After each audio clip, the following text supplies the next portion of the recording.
Welcome to the channel, everybody. My name is Ryan, and we are playing The Pale Beyond today. Thank you so much for joining me here. It has been a sad few episodes. We have lost two people. First, it was Little Timmy, and now it's Big Two Johns just succumbed to frostbite on the last one. So we're going to talk to Tashi. Poor wee lad. Should have been there. Shouldn't have let him stay. I think she's still reminiscent about Little Timmy. Mr. Zack says, I knew this expedition would be perilous. I'm certain the Saltborn are accustomed to such conditions. But a young boy, a civilian who never should have been here? It's a tragedy. See, so they're still talking about the little one, Timmy. Maybe Cavity will mention two Johns here. Horrible. Oh, no, he's still talking about Timmy. That's too much. We should have protected that boy much better than we did. Yeah, nobody cares about two Johns, apparently. Kurt and Nutley here. Kurt, do I seem afraid of the sled dogs, that is? Well, are you?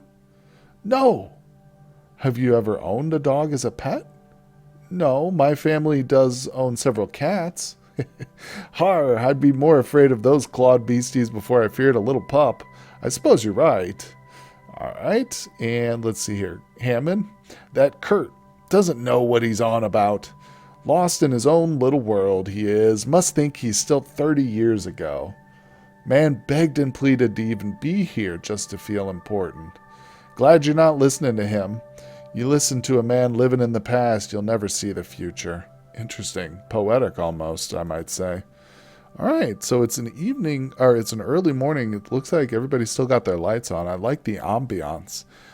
Let's check out the penguins. A small group of emperor penguins have waddled near to camp. Wow. Hopefully we can hunt them, right? Just sick the dogs on them. Just do it. Alright, so for whatever reason, I don't have the option to set up the food, or to start the food, which is weird. But let's go ahead and feed the furnace. I have almost nothing to feed it except those penguins. That's insane. Alright, let's get this. I wish I could put somebody else on this job. 2 engineers just is not enough. Alright, that's 2 people healed of freezing, but we've still got a bunch that have frostbite, so I'm really nervous about the winter, or the next week. I'm not sure what the heck to do. Let's feed the hoosh. Wow.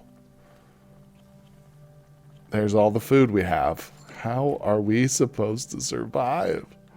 Oh, this has got me nervous here. I don't know. Just looking around. Just making sure nobody's there to talk to yet. Alright, we're good. Let's go ahead and do some assigning here. There's nothing even to hunt. Jeez, we have to do some scouting. Oh, finally. Alright, good. Cannot send anybody who's cold, though. Can't do it. That's good. Now, we've got more dogs. We have to send out another scout. At least for next week, you know? Oh, good. More. Alright, awesome. So, we do have another sled here. I can send out 1 scientist. I mean, it's better than nothing. You know, we need the food, so I have to do it. It's kind of a waste of a hunting node there, because I think that'll disappear now, but can't let it go. Have to go for it. All right, so now, like I said, I don't know how to advance this week here. Or, yeah, advance the thing, because there's nowhere for me to set up the meal. I'm a little confused here. The only person I haven't sent out is Harold Lefty. Shoot, I probably should have sent him out on that hunting expedition, huh? Let's see, we've got no dogs left, so that's pointless. How the heck do I advance the week? Let's see here. There must be something else. Alright, I'll go into the tent. Oh, there it is. It's not showing up with the requests. Yeah, that's unusual. Normally it's there for me, but oh well. Let's just see what happens here. Look, a penguin is at the door. An emperor penguin waddles into the tent. Squawk! Tippleton looks at you confused. Captain? It watches you carefully. I wish we had fish. If we had fish, I could give him some. Captain, last week's ice fishing was quite the success. We were able to gather a decent haul with some patience. Oh, we do have some fish now. Thank you for providing the manpower. Some extra rations will certainly come in handy. Kurt. Captain, that Hammond has quite the temper on him. He's one to dig his heels in at any opportunity. We have enough time before winter. We should focus on hunting. I'm starting to tend to agree with Kurt now. I know you agreed with Hammond last week, but I asked you to reconsider. I made my decision, Kurt. That's final. Yeah, I am gonna reconsider. There we go. 5 loyalty. Kurt puffs out his chest and smiles, forms on his face. I knew you'd see sense, Captain, sooner or later. All right, so here's the penguin again. Give him some ridiculous. He watches you carefully. Give him some fish. One more time. Shoot. Finish request. That's it? Really? Aw, I thought we could do something with the fish. Oh, look at this. They're all over the place. Oh, that's awesome. All right, hold on. Let's listen. Arf, Stanberry. Call him Stanberry. They're just curious about our presence here. Arf, arf. Okay. You were a long penguin call. We should not have any issues with food tonight. You know what I'm saying? Oh, not at all. It's still calling. It's still calling. Still calling. All right, let's click on this one. Assign crew to hunt the entire colony. Assign a team to hunt some of the colony. I don't have many people left, do I? I have one person left. Yeah, well, that's as good as we can do. So there we go. I hope it doesn't scare him away. Like, I hope we can continue to do it. You hear a baby penguin sneeze. You hear a penguin squawk. All right, so that's just going to persist, I think. Now, hold on. I do have some more food for the hoosh. Or, wait, do you think I ought to put that in the furnace? I think we actually need it in the furnace a little bit more.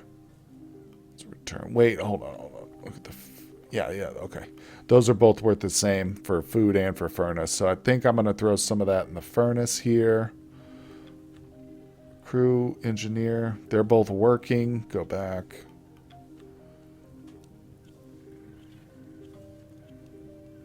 Oh, man, so much right there. I can't believe how much we have to use on this furnace. All right, let's leave. It's deadly, though. We haven't had anybody die of starvation, but we've definitely had people die of frostbite. All right, so I think it's time to call for dinner. Let's see if the penguins are even in the dinner shot. They are. Aw, penguins, you're invited to dinner, and you are what's for dinner. So there you go. Dinner is shared, stories are traded. The penguin colony moves on. Sad. Darn it, I was hoping they'd stick around, actually. All right, let's talk to Templeton. Good evening to you, Captain. Apologies for the distraction. I was enjoying a textbook. Anything interesting? This was the first textbook I ever read when entering the field of botany. I'm more familiar with it than front to back. Still, it's more than beneficial to reacquaint myself with my field of expertise, particularly when I have spent such time now removed from it. What caused you to pursue botany as a study? What do you say, Templeton? A fascination with a class of life form that predates us by millennia and will survive us by millennia. Interesting. Never heard that take on it before. Do you know why plant life interests me to this degree, Captain? Their long history, as you said? Yes, their long history and even longer future. A plant's primary goal is to ensure the continued survival of their species. Yet, the plant is stationary, vulnerable. What I find truly impressive is how they develop to take advantage of their circumstances. They take advantage of the actions of others to ensure their own existence. Take your average apple tree, for instance. Birds come, they feast upon the fruit, and the seeds stored within scatter to the ground, ensuring another will grow. Quite an ingenious system, is it not? A form of life so seemingly simple has outsmarted just about every other species that would otherwise cause it harm. Okay, perhaps you should look in a different line of work. Tin food. They adapt as all things do. I don't see that as anything special. Ah.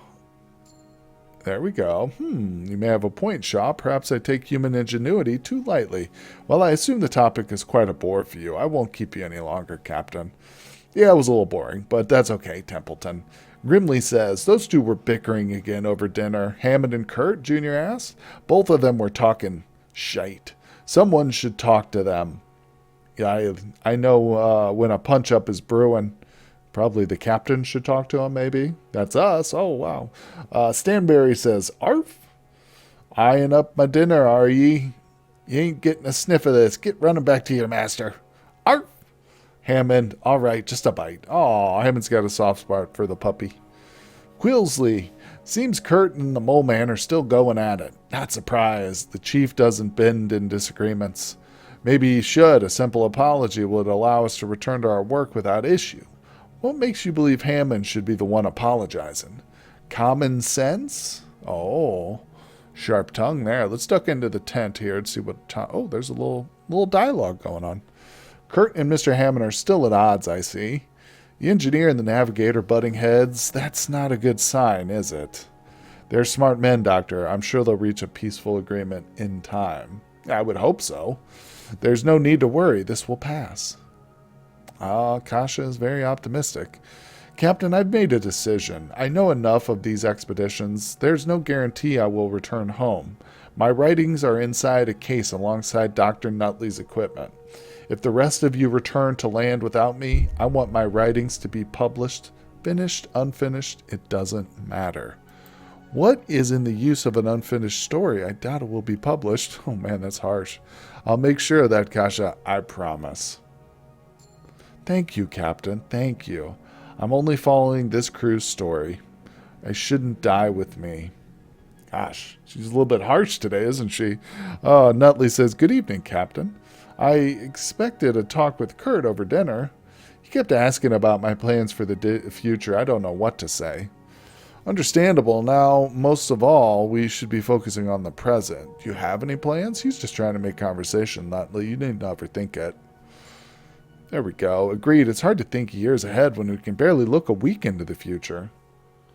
Oh boy. I hope I can answer properly in the future. That will just be the first step of my plan. Alright, so we've talked to them. That's good. Let's double check the tent. Sometimes I should probably go in there more often just to be sure nothing's going on in there. Alright, let's see what Kurt. Did we talk to him yet? No. Captain, you have a pen, don't you? There's something I need to write. Of course. I've been giving it a great deal of thought. I'm going to make sure we all make it back home. But if I don't, I want you to pass something on. Should I die, I want the ownership rights of my films divided among my children. I will set them up for many years. Could you pass that on for me, Robin? I'd be honored to carry it out, even if it comes to that. Thank you, Robin. I knew I could trust you. Oh, man, everybody's talking about dying. I guess they are just as nervous as I am about the coming weeks here. So, did we talk to Hammond? Was looking at my contract, Captain. After you and Templeton, I'm next in command. So don't bloody die. I don't want that responsibility. Better you than Templeton, I say. How do we... Oh, Templeton would love it. Let him have the bloody hat. I thought that would get Hammond's loyalty there. Bashing Templeton behind his back. I want nothing to do with it. You jerk. Tricked me. A little bait and switch there. Okay, so that is the final conversation of week 15, I think. So here comes the hard part. Let's see what the consequences of my decisions were for this week and how bad it is. What a bloodbath it's going to be. All right, let's just do it. We do not have the food, do we? Oh, no. Starvation. We're in it. We're in starvation mode. Damn. Got some seals. Got some penguins. Freezing. Tasha's freezing. Freezing. It's not the end of the world. Expected to happen when they go out on the slaughter. Oh, Cavity's dead. Mr. Gloss is dead. His wife, Mrs. Gloss, is dead. Yorick the Third is dead. This is what I was worried about. Nobody else has frost. Oh, look. Somebody's malnourished. I say that like I'm excited. It's just something different from freezing. Instead, they're malnourished instead of having frostbite. Speaking of which, nobody has frostbite this week, so that's kind of a good thing. Yeah, obviously it's a very good thing, but man, oh man, what a tough one. Oh, look at this. We got a cutscene. Does that mean I've lost too many people? What's happening? Oh, I think it's winter. The expedition tore itself apart. You can jump to an earlier point this run through to save tree of the main menu. Oh, we have lost it. I guess we just had too many people die, I suppose. I'm not sure, guys. Oh, that's unfortunate. Well, tell you what, I don't think I'm going to go back at this playthrough. I'm going to give it a little time, let some updates come out and stuff. I'm really enjoying the Pale Beyond, though. I hope you guys are too. Leave me some comments. Let me know what you think. Hit that like button. We're going to reboot the series later down the road. We'll do a brand new journey then. But thank you so much for joining me for all this, guys, and I will see you on the next one.